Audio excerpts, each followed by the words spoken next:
So, im letzten Video haben wir uns die Situation rund um den Sacred Mountain, wo unser neues Aufforstungsprojekt stattfinden wird, ganz genau angeschaut.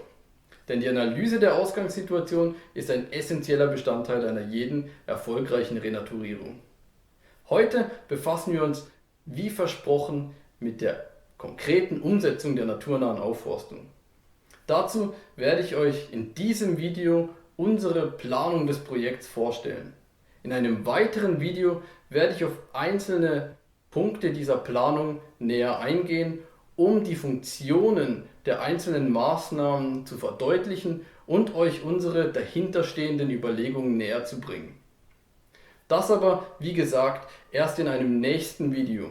Jetzt geht es erstmal um das große Ganze, die Projektplanung. Damit viel Spaß!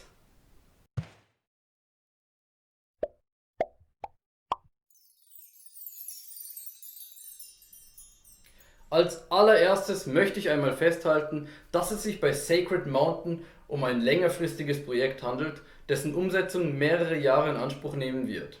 Wie lange genau, das hängt davon ab, wie viel finanzielle Unterstützung uns zuteil wird.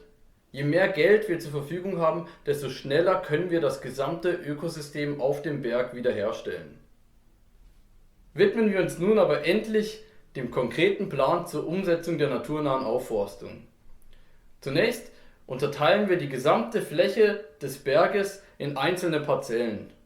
Ziel ist es, Jahr für Jahr eine Parzelle nach der anderen zunächst mit den notwendigen Strukturen zu versehen und dann zu bepflanzen. Beginnen werden wir dieses Jahr ganz im Westen an der Spitze des Berges. Dann arbeiten wir uns im Süden des Berges, also am Südhang, entlang bis zum Ende des Grundstücks und dann erst nehmen wir uns die Nordseite vor. Warum wir so vorgehen, das erklären wir später im Video. Schauen wir uns jetzt einmal an, was innerhalb einer Parzelle so passiert. Wie jedes Großprojekt beginnt auch die Wiederherstellung des Ökosystems auf dem Sacred Mountain mit einem Spatenstich. Wir werden nämlich Swales graben. Swales, das sind waagerechte Gräben, die abfließendes Regenwasser aufhalten und zum Einsickern, sagen wir, motivieren. Dadurch wird der Bodenkörper rehydriert und bietet allen Pflanzen eine bessere Grundlage zum Wachsen. Um diese Swales herum, vor allem aber unterhalb der Swales, werden wir Aststecklinge pflanzen. Aststecklinge pflanzen, das heißt von gewissen Baumarten die Äste abschneiden und einfach in den Boden stecken. Diese bilden dann Wurzeln und treiben wieder aus, wachsen an und stabilisieren so unsere Bauwerke, also unsere Swales. Bei uns kennt man das nur von den Weiden. In den lateinamerikanischen Tropen gibt es aber sehr viele verschiedene Baumarten, die das können. Als dritten Schritt pflanzen wir dann sukkulente Pflanzen, also Kakteen und Agaven, in Streifen etwas oberhalb der Swales. Das sind dann unsere lebenden Feuerschneisen. Diese 3 Schritte setzen wir in einem Jahr um. Im nächsten Jahr haben wir so bereits bessere Bedingungen für das Gedeihen des zukünftigen Waldes geschaffen. Die Bodenregeneration hat eingesetzt, der Wasserspiegel des Bodenkörpers hat sich bereits verbessert, die Aststecklinge sind angewachsen, werfen Schatten und bremsen den Wind und auch die sukkulenten Pflanzen haben sich zu einem gewissen Grad bereits etabliert.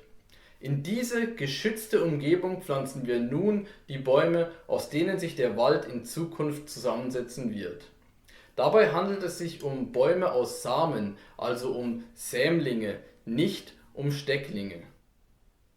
Zur Wiederholung: Im ersten Jahr graben wir die Swales, wir pflanzen die Aststecklinge und die lebenden Feuerschneisen. Erst im nächsten Jahr pflanzen wir die Sämlinge.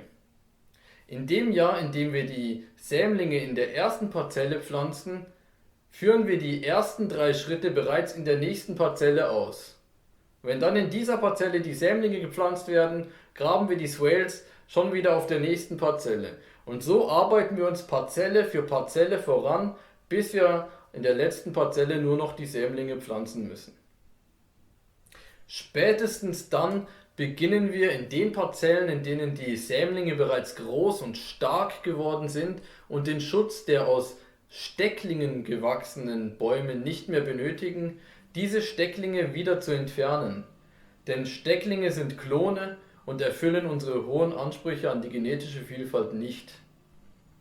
Einige von ihnen werden wir trotzdem stehen lassen, um die Artenvielfalt zu bereichern. Die restlichen werden wir durch Entfernen der Rinde zum Absterben bringen. Sie werden das Ökosystem als Totholz aufwerten.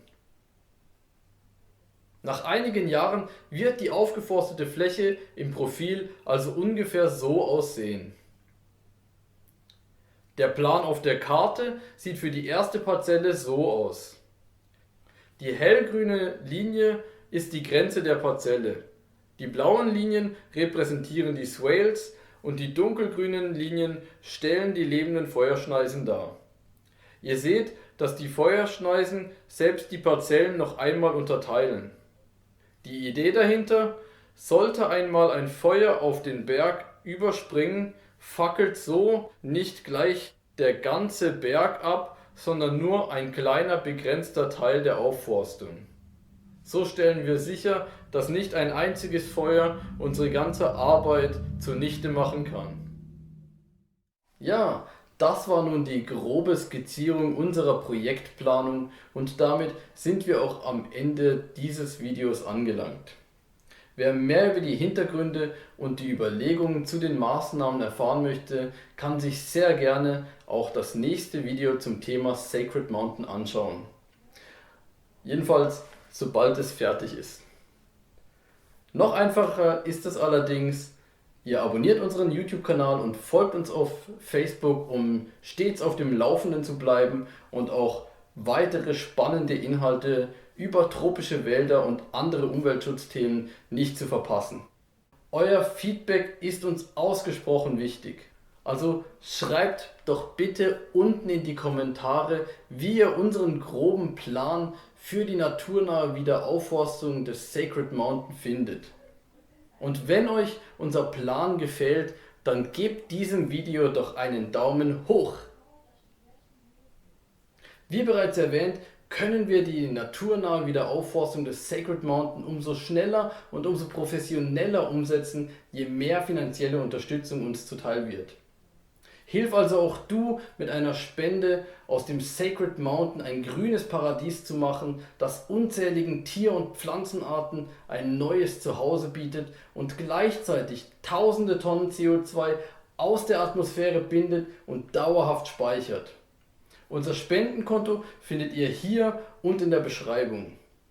Neu sind wir mit unserem Projekt Sacred Mountain auch auf der App und der Webseite der Trillion Tree Campaign vertreten.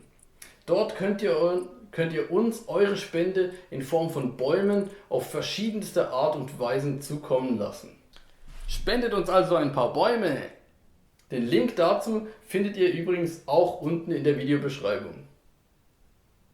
Ach ja, und eure Spenden könnt ihr übrigens steuerlich geltend machen. Damit herzlichen Dank fürs Einschalten. Wir sehen uns beim nächsten Mal. Adios, amigos.